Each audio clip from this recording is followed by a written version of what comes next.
எல்லாருக்கும் வணக்கம் காய்ஸ். இப்போ இந்த வீடியோவில் நம்ம இந்த வீக் யூரோஸ்டியோட ஃபோர்காஸ்ட் பார்க்கலாம். அது மாதிரி போன வீக் என்ன நினச்சதையும் ஒரு கிளான்ஸ் பார்த்துடலாம். இப்போ போன வீக்கை பொறுத்த வரைக்கும் நமக்கு இதில் ஒரு நல்ல கன்ஃபர்மேஷனுக்குள்ளே பை கிடச்சி அப்படின்னா நம்ம பை எடுக்கலாம் அப்படிங்கிறதுலையுமே இன்ஃபார்ம் பண்ணியிருந்தேன். அதேமாதிரி அது வந்து ஒரு மைனர் ஸ்ட்ரக்சருக்குள்ளே தான் இருக்குது அப்படிங்கிறதுலையுமே இன்ஃபார்ம் பண்ணியிருந்தேன். அப்போ மேஜர் ஸ்ட்ரக்சர் வந்து கீழே இருக்க 4 hours ஐடியம் கீழேயும் இதில் மார்க் பண்ணி காமிச்சிருந்தேன். மேஜர் இதுதான், இதுக்குள்ளே இருக்க மைனர் ஸ்ட்ரக்சர்ஸ் தான், நம்ம அதையும் பார்த்து நம்ம கன்சிடர் பண்ணி தான் ட்ரேட் எடுக்கணும் அப்படிங்கிறதுலையுமே போன வீக்கில் சொல்லியிருந்தேன்.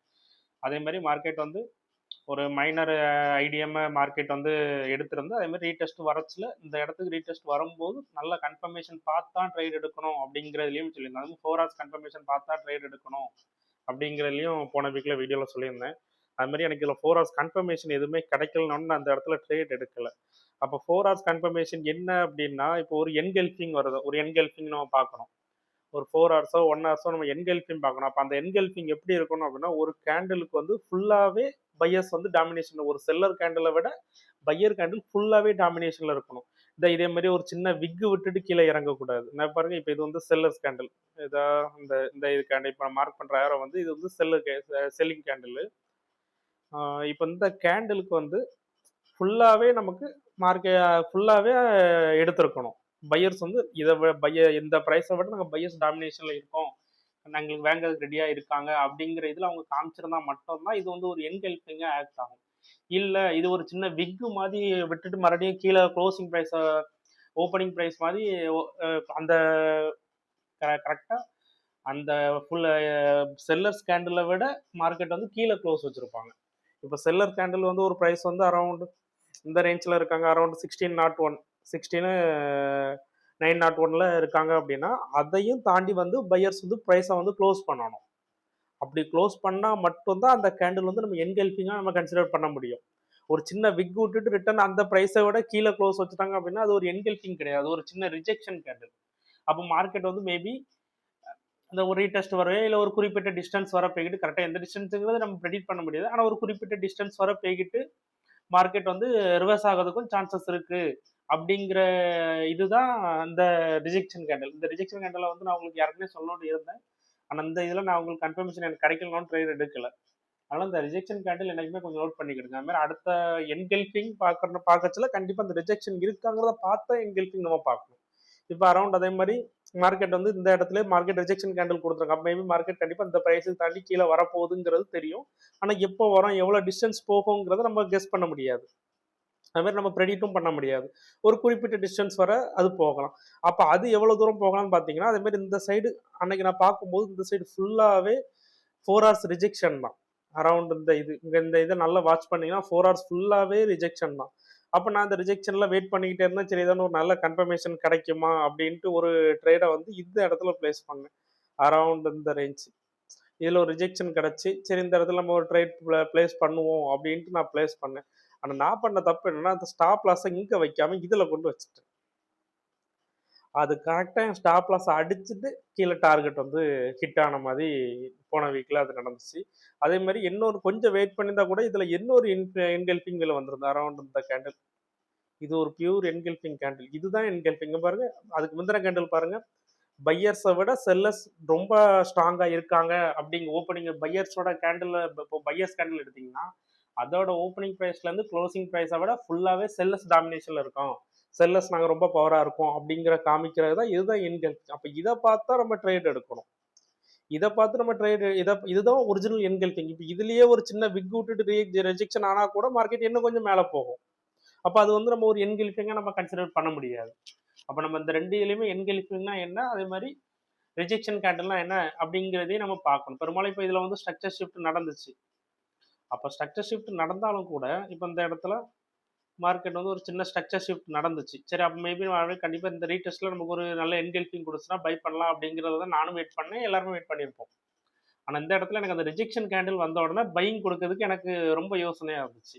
பையிங் கொடுத்து மறுபடியும் எப்போ ரிஜெக்ஷன் ஆகும், ஏன்னா ஒன்று ரிஜெக்ஷன் கேண்டில் வந்துச்சு அப்படின்னா அட்லீஸ்ட் 1:2 டார்கெட் போகணும். அப்படி இல்லை அப்படின்னா ஒரு 500 பிப்ஸ் 1000 பிப்ஸ் ஆச்சு நமக்கு போச்சு அப்படின்னா கொஞ்சம் நல்லா இருக்கும். மேபி மார்க்கெட் கண்டிப்பாக இதுலேருந்து உடனே ரிவர்ஸ் ஆயிடுச்சு அப்படின்னா அப்போ நம்ம இருந்து வாட்ச் பண்ணுறதும் ரொம்ப நேரம் நம்ம இருந்து வாட்ச் பண்ணணும். சில நேரத்தில் அப்படி பை ஆர்டர் கொடுத்துட்டு ஸ்டாப் லாஸை ஒரு 1:2 இல்லை 1:3 போன பிறகு கொஞ்சம் ஒரு லிமிட்டெட் பிப்ஸ் போன வரும், ஸ்டாப் லாஸ் தூக்கி கொண்டு என்ட்ரியில் கொண்டு வச்சிருவேன். வச்சுட்டு நான் தூரம் வந்துடுவேன். ஓயாமல் அதில் நின்று பார்த்துக்கிட்டே இருக்க மாட்டேன்.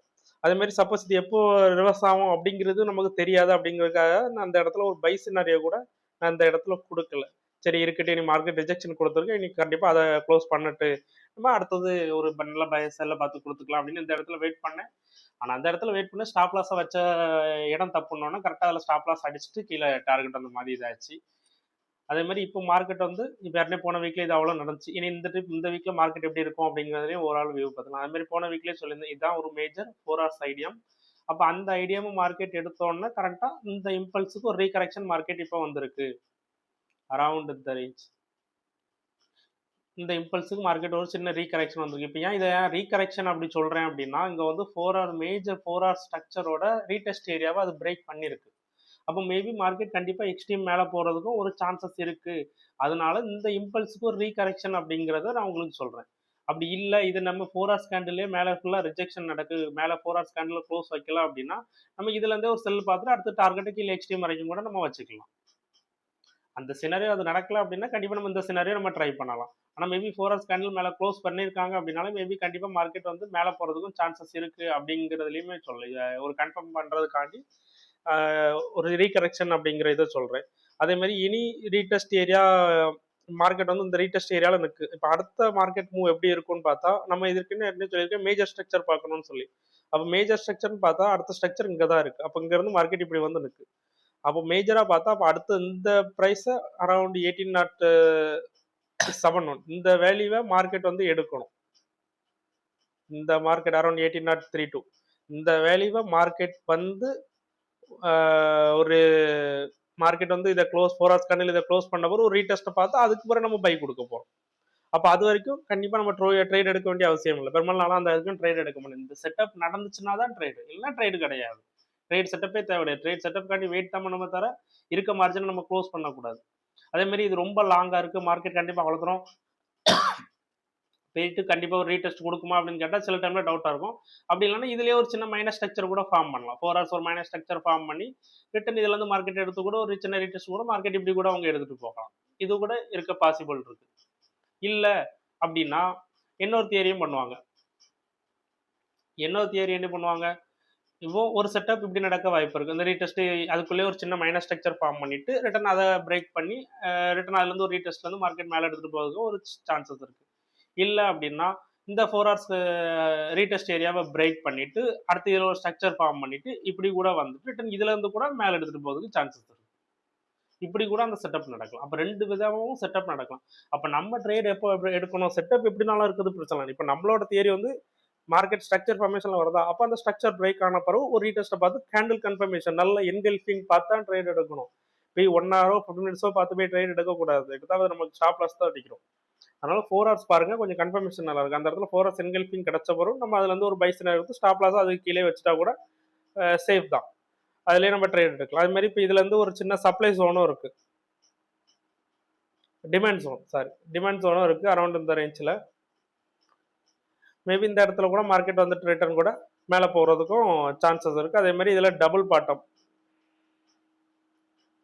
பாட்டம்ங்கிறது ஒரு லிக்விடிட்டி ஸ்பாட்னு சொல்லுவாங்க. இந்த 2 டபுள் பாட்டம் அவங்க என்ன செய்வாங்க, மார்க்கெட்டை இங்கே வர வந்த மார்க்கெட்டை நேராக வந்து இந்த டபுள் பாட்டம் லிக்விடிட்டி ஸ்வைப் பண்ணிட்டு இதில் ஒரு ஸ்ட்ரக்சர் ஷிஃப்ட்டை கொடுத்துட்டு மார்க்கெட்டை மேலே இன்ஸ்டியூஷன் மேலே எடுத்துகிட்டு போயிடுவாங்க.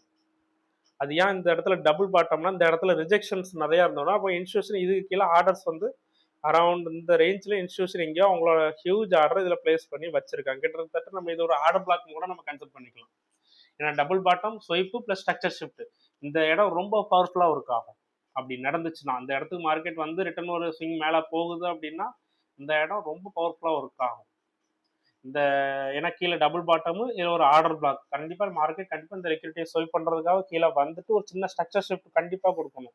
ஸ்ட்ரக்சர் ஷிஃப்ட் கொடுக்காம இங்கிறதே மார்க்கெட் ரேலியாக வருது, ரேலியாக வந்துட்டு அதுலேருந்து ஒரு என்கல்ஃபிங் கொடுக்குது அப்படின்னா அப்போ அதோட டார்கெட் நம்ம எது வர வைப்போம், கரண்ட்டாக இந்த இம்பல்ஸுக்குள்ள ரீடெஸ்ட் ஏரியாவாக தான் இருக்கும். இந்த கரண்ட் இந்த இம்பல்ஸ் ஏன்னா 4 ஹவர்ஸோட மைனர் ஐடியம் உள்ள ஃபார்ம் ஆயிருக்கு. மேபி அந்த இம்பல்ஸோட ரீடெஸ்ட் ஏரியா வரைக்கும் வச்சுட்டு ரிட்டர்ன் நம்ம அதுலேருந்து கூட செல் எடுக்கலாம், இல்லை பை அது பிரேக் ஆச்சுன்னா நம்ம ஃபர்தராக பை எடுக்கலாம். ஆனால் இந்த இடத்துல மார்க்கெட் எப்படி ஆக்ட் ஆகுறத பார்த்தா நம்ம ட்ரேட் எடுக்கணும். அது மாதிரி ஸ்ட்ரக்சர் ஷிஃப்ட் கண்டிப்பாக இருக்கணும். கேண்டில் என்கெல்ஃபிங் கண்டிப்பாக பார்க்கணும். அதுவும் 4 ஹவர்ஸ் பார்க்கணும், 1 ஹவர் 10 மினிட்ஸ் பார்க்கக்கூடாது. இப்போ இந்த வீடியோவில் உங்களுக்கு வேறு எதுவும் டவுட் இருந்துச்சுன்னா கீழே கமெண்ட் பண்ணுங்கள், நான் உங்களுக்கு எக்ஸ்பிளைன் பண்ணுறேன். Thank you guys.